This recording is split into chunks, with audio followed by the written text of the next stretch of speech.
Vídeos d'en Ramon, número 234.cat. Vídeo creat i propietat de Ramon Guarda i Parera, paleta tradicional oficial primera, tècnic en la construcció, membre Red Nacional de Maestros de la Construcció Tradicional. Any 2022, vídeo 234.cat de la meva col·lecció Vídeos de la Construcció, 08328, Alella, Barcelona, Catalunya, Espanya. Com condicionar passadís-jardí amb cairons de recuperació molt antics, col·locats a truc de maceta amb morter mix, elaborat manualment in situ.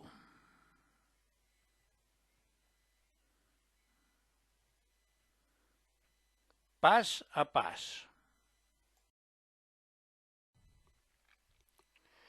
Truc de maceta, expressió que indica la forma de col·locar les peces d'un paviment sobre un conglomerat o un aglomerat i a continuació picar la peça amb el mànec de la maceta, perquè s'escampi la pasta i així la peça quedi al mateix nivell de les immediates.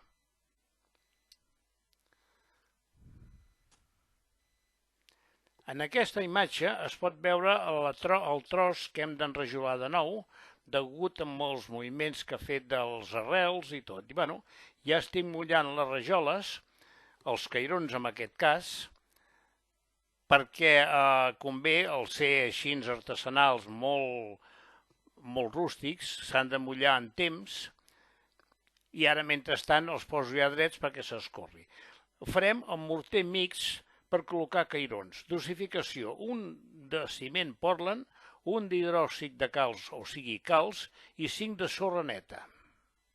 Aquesta serà amb el morter que posaré aquests cairons. Aquí el que vull demostrar és que sempre que es diu 1,2 o 3,2 o la quantitat que sigui és en volumen. O sigui, ara amb aquest mateix recipient posaré tots els ingredients que són necessaris. Ara, un cop ja he posat tota la barreja dintre, els components a dintre del carretó, el que faig ara és bellugar-lo, però fixeu-vos que com ho bellugo, encara sigui amb la paleta, també es pot fer amb la pala, però en aquest cas ho faig amb la paleta i s'agafa tot des de sota, o sigui, no es tracta només de barrejar de sobre, sinó agafar des de sota tot el que és els components, els hàbits i els conglomerants. Bueno, ara aquí faig el que és la cassola, la miqueta de forat al mig, per poder-hi tirar l'aigua. Així ben escampat.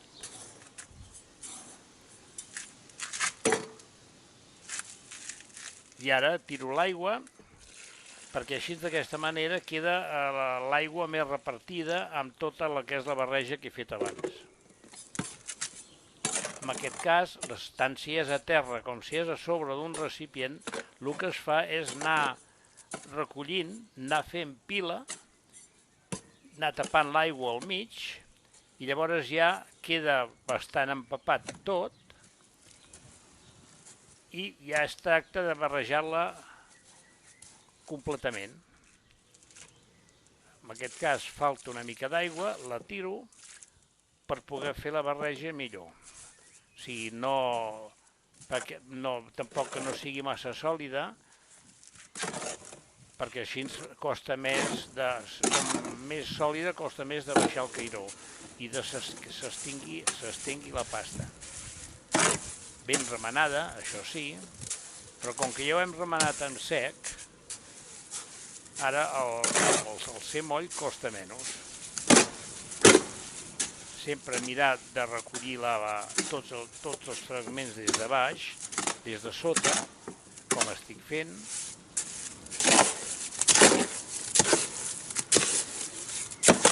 Ara així, buscar sempre que hi hagi algun racó que no s'hagi pogut remenar, i està la pasta feta. Bueno, ara, abans de començar a posar els cairons, el que faig és mullar ben bé els cantos de les rajoles, o sigui, dels cairons que ja hi han posats. Ho faig perquè així la mateixa pasta, quan el pico la peça, la mateixa pasta que pugi, ja es trobi amb els cantos molls, perquè no absorbeixi l'aigua del morter massa de pressa. Ara la pasta ben escampada, xamfranant els extrems. Sempre al posar la pasta procurar deixar un gruix més prim del que és la peça. Ara les picaré amb el mànec de la maceta. Fixeu-vos bé com l'agafo, la maceta, i al començament les pico verticalment, però després ja inclinada anar-la picant com si piqués amb un martell normal.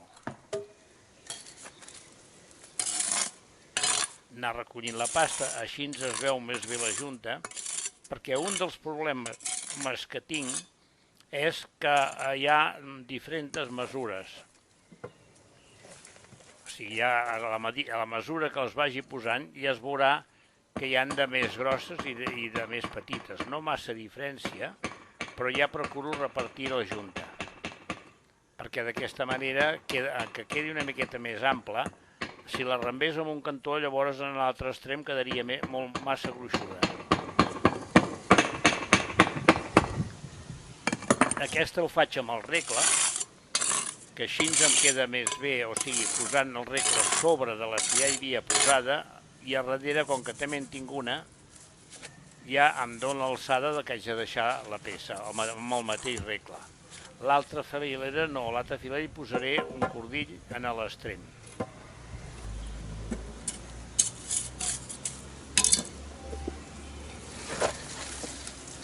Bueno, ja en tinc una de posada, i el que vaig ara ja també per anar posant a continuació. Les que he posat sembla que estigui seca, però no ho està perquè està mullada com s'ha pogut veure. O sigui que la part de sobre pot ser que l'hagi tocat més el sol, però no. Ja es veu allà on les agafo que estan molles. Aquestes cairons també fixeu-vos que hi ha amb els dits, estan marcats els dits a sobre. Però són molt antigues. Del puesto que les vaig treure o recuperar era una casa molt antiga. Així fixeu-vos que com l'estic picant, també estic comprovant algunes vegades és amb els dits l'entrega d'un cairó amb un altre.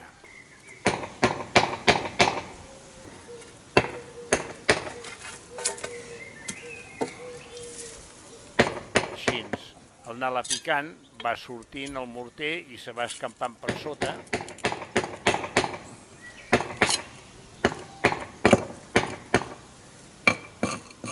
Això és el que estic fent, és anar repartint la junta, perquè aquesta que he posat ara és una miqueta més grossa que la que hi havia abans. També és important anar buidant la junta, perquè després ho ompliré, encara sigui amb el mateix morter, però l'ompliré més bé si està buida, o sigui que ja quedarà tot amb la mateixa pasta. També mullo a la part de terra, perquè així també no absorbeix tant l'aigua del morter. O sigui que millor que el morter tingui un fraguat normal. Si no ho mullés, tindria un fraguat ràpid, però forçat.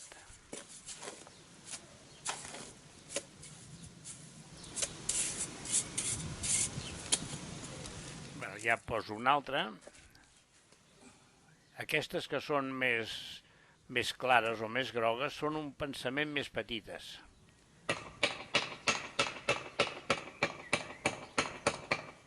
Però al ser així rústic, perquè totes són iguales, tant aquestes són també ja de les que hi havia, però es havien bufat totes, i el que he fet ha sigut això, anar-les traient, netejar-les per poder-les tornar a posar. Ara aquí amb el regle miro l'alineació i amb el mateix picar, pico una miqueta inclinat i llavors ja corre la peça per posar-la en el seu lloc.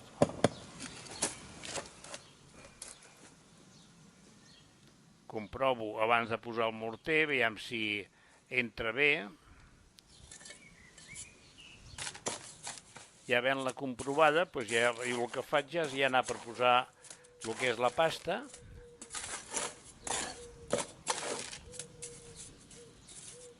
I col·locar la peça, ajustant-la bé amb tot, amb tots els 4 extrems, amb els 3 extrems.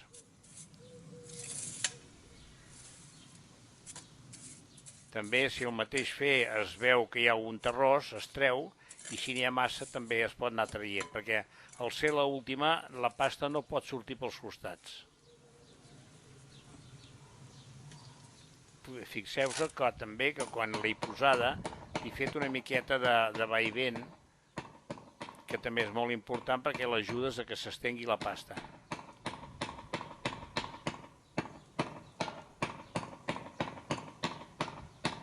Així. O sigui, que picant-la d'aquesta manera queda ben assentada. Ara, quan vagi per passar l'altra filera, el que faig, que amb algunes imatges es veu, poso un cordill en la part lateral, que em fa de guia amb l'alçada i amb l'alineació de les peces.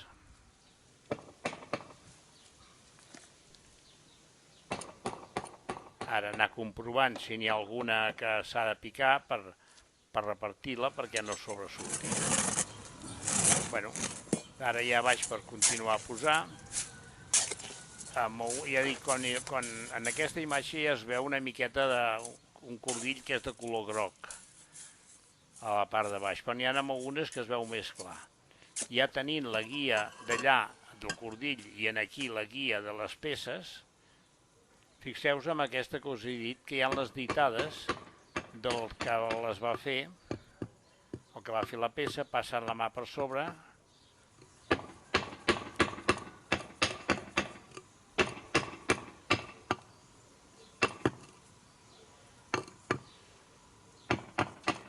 allà en la mà dreta i en el costat del peu també es veu el cordill que passa pel costat.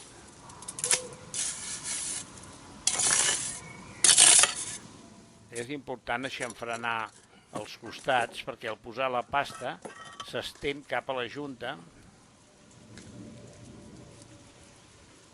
i fer-li el vaivent també és molt important.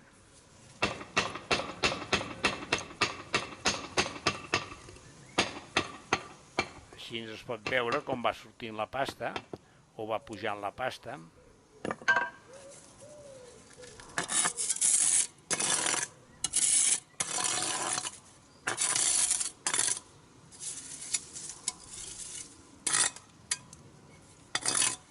Així, d'aquesta manera jo mateix recollir, noto si hi ha alguna rajola, algun cairó que sobresurti, llavors el pico.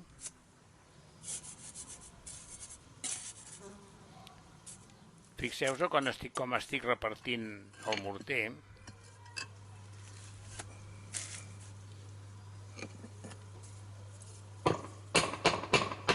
Així, ben picades, anar-les picant. Aquesta també és més grossa que la que hi ha a sota, però amb la junta, com que és una junta ampla, es va repartint.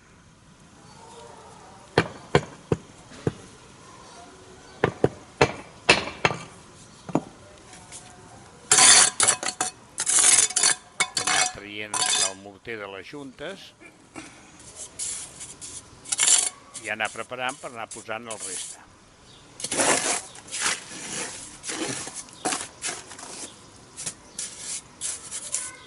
És senzill, ara es veu bé el cordill que tinc al lateral.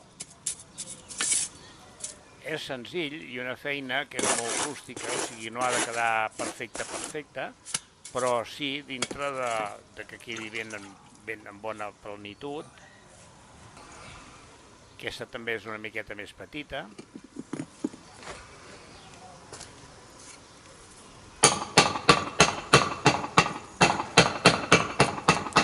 Un cop està tot posat i rejuntat, queda perfecte. O sigui, no es nota però no fa lleig que n'hi hagin algunes de diferent tamany.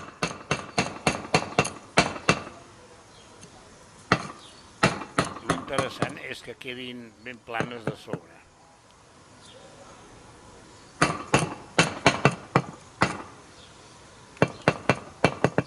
Al tindre la guia, el cordill, al lateral i a l'altre cantó els cairons que ja estan posats abans, doncs és una bona guia.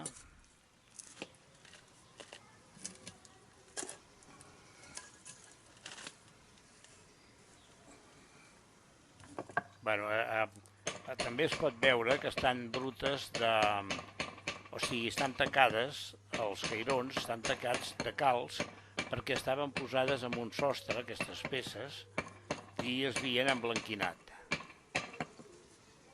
Però això, posades aquí a terra, amb el temps va marxant i queda molt rústic.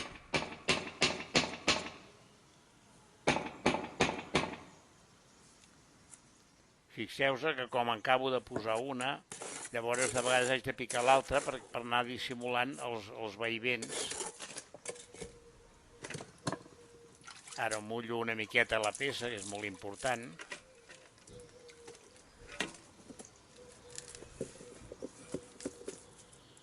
Aquí també s'ha de posar la quantitat el més just, o sigui que se senti bé, però que no hagi de sortir massa per la junta, perquè com que la junta no és que sigui massa grossa,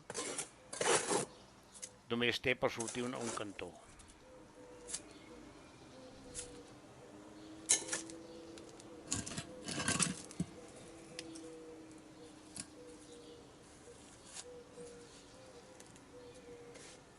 Aquesta està una mica escantellada i la poso una lateral.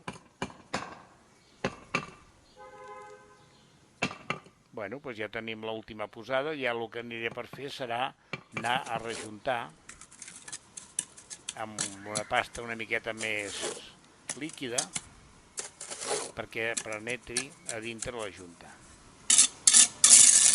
I al passar-li la paleta per sobre l'ajuda a que s'ompli la junta.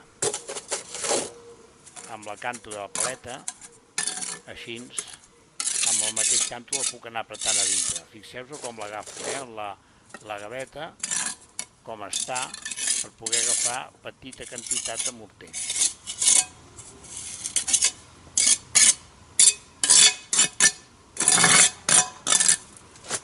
Després, això, quan estigui sec, el morter ho freu amb un raspall i només queda la junta plena. Només es veu la junta, que ara està una miqueta bruta del costat.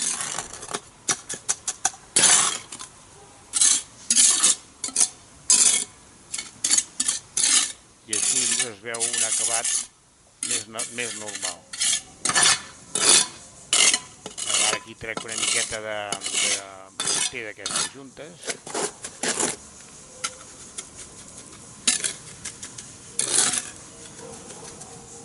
Així, ben plenes. Aquestes ja estaven posades, però quedava la junta buida.